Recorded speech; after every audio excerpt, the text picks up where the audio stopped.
Bonjour et bienvenue dans Un jour un comics, l'émission qui vous présente tous les jours un comics qui fait l'actualité, une nouveauté et un comics à ne pas rater. Vous le savez, il y a 80 comics qui sortent par mois et je suis là en version française parce qu'il y a aussi de la VO et il y a aussi de la VO dans ces émissions parfois, vous le savez.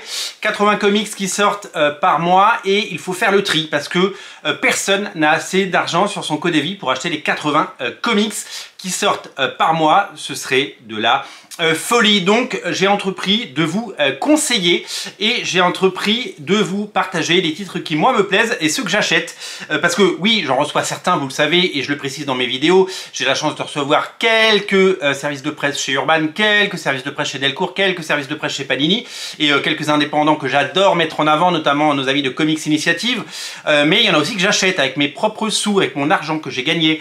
Et le dernier que j'ai acheté, c'est lui, c'est Vicious Circle tome 3 et c'est de ce titre dont nous allons parler aujourd'hui. Et oui, il s'agit de Vicious Circle tome 3, enfin le tome 3 après la sortie et le succès de ces deux premiers tomes. Alors ça a fait jaser un petit peu quand c'est sorti parce que le très grand format d'Urban, magnifique évidemment, qui met en valeur les bouquins et un prix autour de 16 € pour ce qui est eh bien une BD franco-belge, hein, parce que chaque album fait je dirais est-ce qu'il y a la pagination, mais c'est une cinquantaine de pages, donc c'est vraiment du format franco-belge et donc du coup on est très loin des standards du comics avec ces fameux 10 centimes la page. On est dans la création pure. C'est sorti chez Boom Studio aux États-Unis dans un format floppy, un format souple, un format un petit peu comme les titres, vous le savez, de chez Distillery aux États-Unis. Un format qui marche plutôt bien, qui met en valeur le travail de ces auteurs. La version originale ne met pas forcément en valeur le travail, en version la version française le met totalement. Et Liber Mero, le dessinateur, on va en parler, fait partie de ces très grands qui, bien entendu, nous font rêver. Aux manettes de ce Vicious Circle tome 3, les mêmes auteurs que pour les deux premiers tomes, bien sûr, Mattson Tomlin, vous le connaissez, il a fait Batman Imposter chez DC Comics et Urban Comics.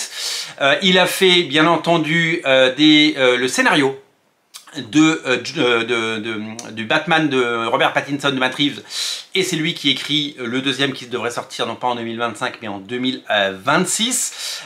Donc c'est un scénariste qui fait des comics et c'est aussi un scénariste qui eh bien, nous régale. Il a également fait du Berserker récemment, souvenez-vous, il a fait un Berserker chez Boom Studio toujours, le titre de Keanu Reeves.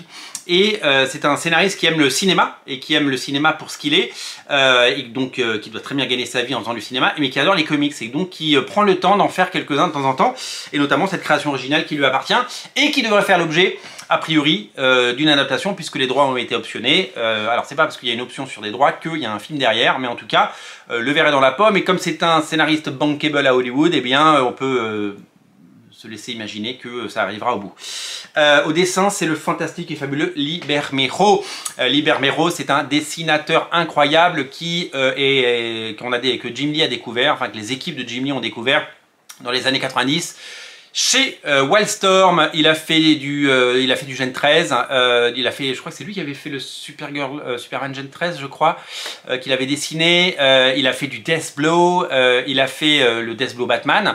Et quand Wildstorm a été racheté par DC, sa carrière a été associée à bien sûr à DC. Il a fait du Joker, il a fait du Batman Damned, il a fait Batman Noël, il a fait Cher Détective.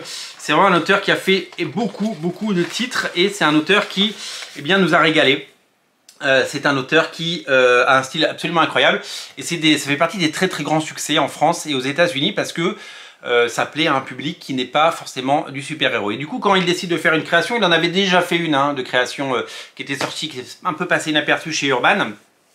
Quand il est parti faire sa propre création, il n'est pas allé vers le style du super-héros parce qu'il sait que c'est pas ça qui peut cartonner à l'international et il sait très bien que s'il veut en faire un film, s'il veut en vivre de son œuvre et de son travail, vaut mieux faire quelque chose. Donc il est parti sur un récit de science-fiction. Alors ça va être très compliqué pour moi de vous résumer l'histoire, non pas que je l'ai pas lu, parce que j'ai tout lu, j'ai même lu ce tome 3, et il y a de temps en temps je vous présente des bouquins sans les avoir lus, parce que je les ai juste reçus en avant-première et je suis content de vous les montrer.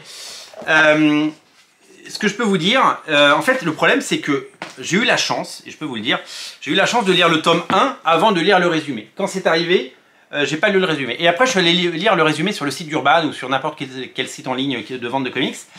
Et quand j'ai lu le résumé, il racontait tout le premier numéro. Et comme il n'y a pas beaucoup de pages, c'est hyper frustrant. J'imagine quelqu'un qui lit sur le site d'Urban le résumé, il lit ça, il achète la BD et vous avez lu, ça vous raconte tout le premier tome. Et moi ça m'avait un peu choqué parce que ça coûte 16 balles et ça peut décourager quand même. Et donc du coup j'étais un petit peu, je suis content de ne pas avoir lu avant le résumé parce que ça m'aurait un petit peu gavé et je sais même pas si j'aurais acheté le tome 2 derrière parce que ces 3 tomes je les ai achetés, c'est fait partie, je l'ai dit, des trucs que j'achète parce que ça fait partie des comics que j'adore. La collection c'est la grande collection Urban, vous le savez, cette belle collection qui met en valeur le travail, c'est des grands formats qui permettent évidemment d'être mis en avant dans les librairies et pas en fond de rayon dans le rayon comics perdu derrière un rideau.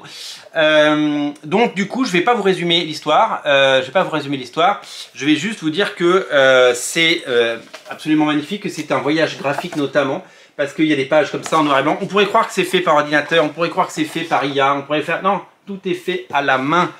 Tout est fait à la main. C'est une histoire hallucinante. Vous allez découvrir un personnage qui est différentes époques. Voilà, je ne vais pas en dire plus que ça. Et à chaque époque est illustrée de façon différente parce que Bermero, il sait peindre, il sait dessiner, il sait tout faire. Et donc on a des styles particuliers. Il y a un énorme cliffhanger à la fin du premier tome. La suite est géniale et donc en 2024 on aura réussi à avoir les 3 tomes. Si je ne me trompe pas, on a bien eu les 2 premiers tomes en 2024, il faudrait que je vérifie. Le 3e tome vient de sortir, je ne vais pas vous spoiler trop ce qui se passe dedans ni les intérieurs.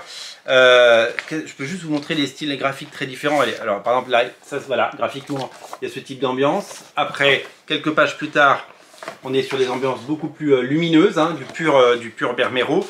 Et après, là, on a des styles où il y a des peintures comme ça. Ça fait écho à l'histoire de l'art. Et après, il y a des pages beaucoup plus dessinées comme celle-là. Vous voyez, sans peinture. Voilà. Donc, on est vraiment sur quelque chose de magnifique. Est-ce que ce récit tient ses promesses? Oui. Est-ce que le 3e tome est aussi bien que les 2 premiers? Oui. Est-ce que j'ai pris du plaisir à le lire? Oui. Est-ce que je vous le recommande? Oui. Voilà, donc c'est plutôt enthousiasmant et bien fait. Et je vous invite vraiment à découvrir The Vicious Circle. Les 3 tomes sont disponibles. Maintenant que les 3 tomes sont dispo, ça fait une super idée cadeau. Vous pouvez prendre les 3, les offrir. Vous pouvez les lire aussi. Moi, je sais que j'ai rencontré des gens qui me disaient je prends pas le tome 3 tant que les 2 premiers... Enfin, je prends pas les tomes 1 et 2 tant que le 3 est pas sorti. Alors, évidemment que certainement, dans quelques années, il y aura une intégrale, il y aura un seul bouquin, parce que c'est une évidence.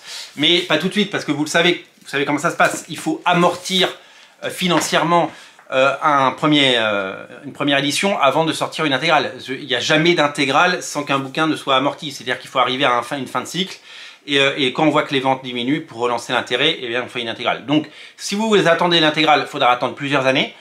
Si vous voulez les bouquins, c'est disponible maintenant. Voilà, c'est du très haut niveau et c'est vraiment très très bien. Ça a tenu toutes ses promesses, c'est magnifique, c'est beau à regarder. L'histoire est géniale. Matt Tomlin est un super scénariste et Lee Bermero, c'est tout simplement un des meilleurs dessinateurs de la Terre, quoi. Donc c'est sublime. Voilà pour ce Vicious Circle tome 3, le tome 1, le tome 2 et le tome 3. C'est disponible chez votre libraire. Passez le voir, dites-lui bonjour et n'oubliez pas d'aller chez votre libraire pour vos futures courses de Noël. C'est important, c'est une période très importante pour tous les libraires de France. C'est le moment où eh bien, ils rattrapent une année qui peut être un peu molle. Donc pensez à aller chez un libraire indépendant si vous avez l'occasion. Faites-les bosser, c'est important. Salut!